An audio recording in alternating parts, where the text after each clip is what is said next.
The slap rounds were acting a little funny. One of the slap rounds hit like 1.5 feet low and to the right. I say we hit it with one more slap round, but this time aim for the thickest part of the fire hydrant and see what happens.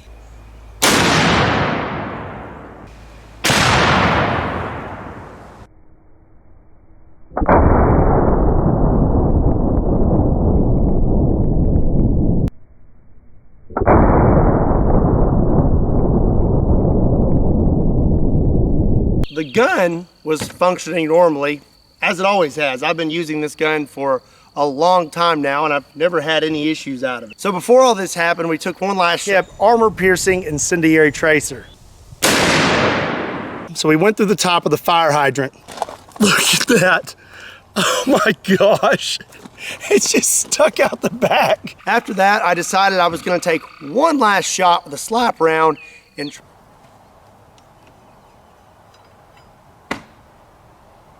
so here you can see me taking the last shell casing out, and now I'm loading in the slap round.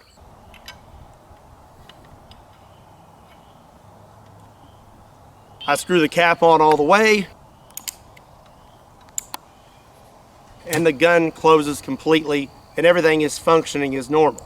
And one thing, and something someone may mention, is maybe I didn't screw the cap on all the way. Well, you can clearly see the cap is screwed on all the way, and this gun actually will not close if the cap is not screwed on all the way.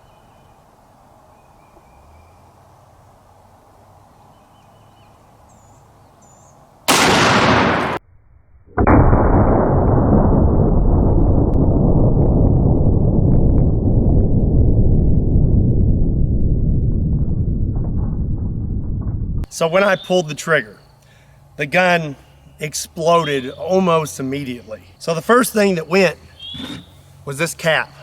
And this cap is solid steel, and it is very, very heavy. If you look right here, the threads are sheared off of this gun completely. I spoke with Mark Serbu, and he said that normal pressures are 55,000 PSI.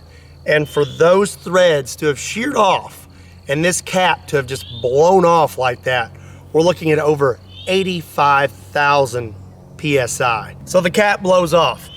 It's kind of hard to put these on because of my little nose brace. I'll explain. But safety glasses are on, and this cap, you can see this little crescent here. This cap hit me right there. I'm not really sure which way, probably more like this, but it struck me in the face. When this cap hit me in the face, it broke my orbital bone in 3 spots, here, here, and here. It also broke my nose, and that's why I have this on. I've had to have face surgery to repair all this. Here's the really bad part though. On this lower, normally there's these 2 ears that stick up right here.